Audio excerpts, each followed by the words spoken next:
Hey, what's going on, guys?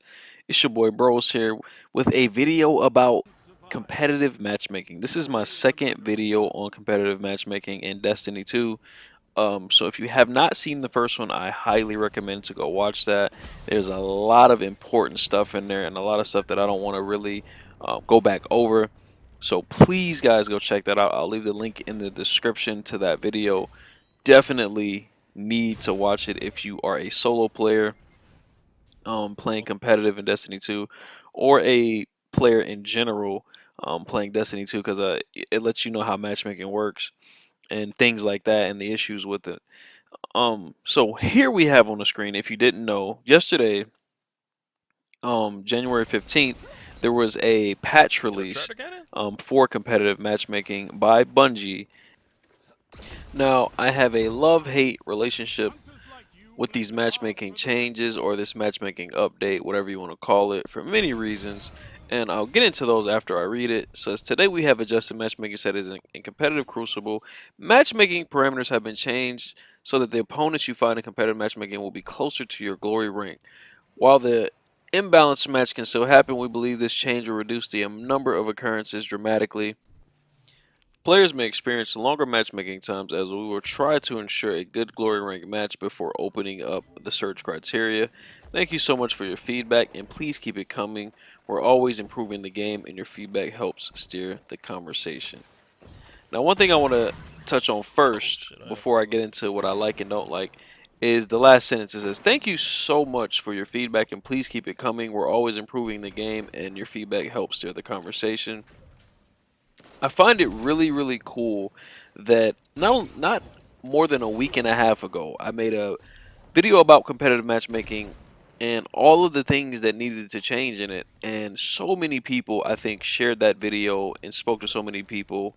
And not to say that I think my video was the reason or anything like that. I just think it's really cool that I feel like I'm a part of the conversation and something is being done and that it is being addressed, because I don't think any Bungie employees, anybody like that, or any huge YouTubers watch my content. But I thought it was extremely cool to, have that outcry with I think of one of my best videos, with a bunch of facts, a bunch of constructive criticism, and hoping something would be done. So I thought that was really cool. Now, on to the actual matchmaking changes. It says matchmaking parameters have been changed so that the opponents you find in competitive matchmaking will be closer to your glory rank. Now, when I said I had a love-hate relationship, this is part of what I love. One, the fact that they're actually addressing competitive matchmaking, because they could have easily just ignored competitive matchmaking issues and competitive complaints as a whole.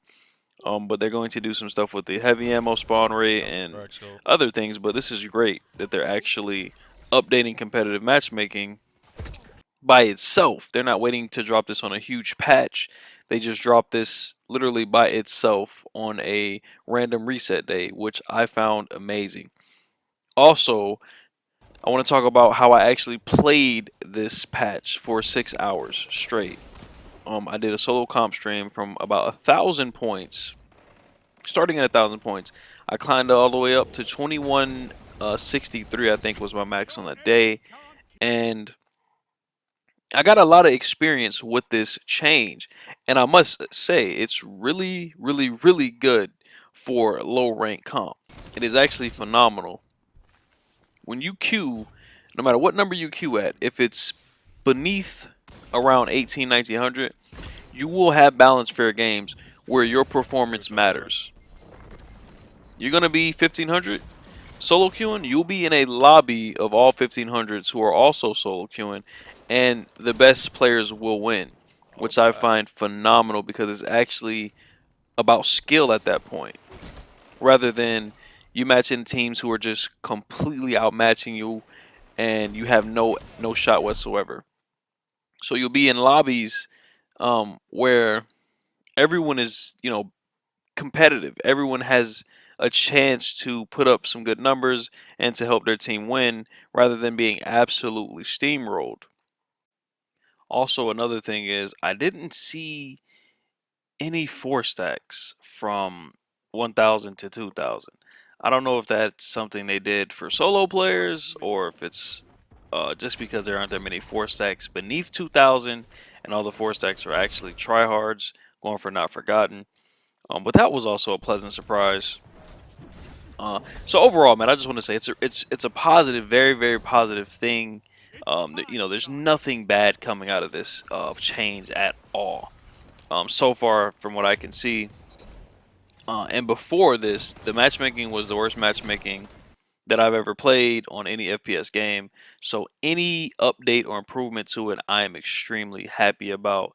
And I can strongly, firmly say, after 6 hours of playing, my initial thoughts. These are my initial thoughts, guys. So these aren't concrete. These can change over time. But after 6 hours on the first day, I can strongly say if you're going for Luna's House or Mountaintop Record trying to get to 2100 solo, you have a great shot. You have a better shot than you did before. You will never see a Not Forgotten down this low from what I can see so far. Because before last season in these ranks, I would play all kind of crazy teams. And I didn't play any crazy teams. I didn't play anybody out of pocket. We checked the glory ranks. And everybody fit the script. So I just want to say thank you to Bungie, if anyone from Bungie does see this, for actually, addressing competitive matchmaking and doing something about it. Now, on to the bad. And there's really no bad yet, but just some concerns, I should say. I shouldn't say bad.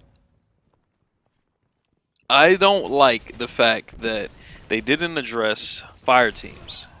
I think that fire teams should always play fire teams. And I think that solo players should not ever match up against fire teams. And when I say fire teams, I mean 4 stacks. Of course, 2 and 3 stacks, that's fair game. A 3 stack has to get a solo player in a team. Same with a duo queue, or another, they have to get another duo queue.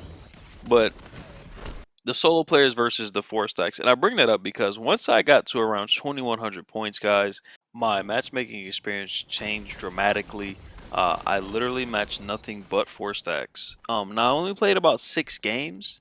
Half of those games there was a lot of lag. The games were extremely sweaty, and it was me and 3 blueberries who pretty much were not that great against a 4 stack of either really talented or really laggy players. And that's really unfortunate because it was my biggest fear. The fact that they're not changing how matchmaking actually works, but they're just opening up the search criteria a little bit later, meaning they're going to spend a lot more time in orbit trying to find people of your glory.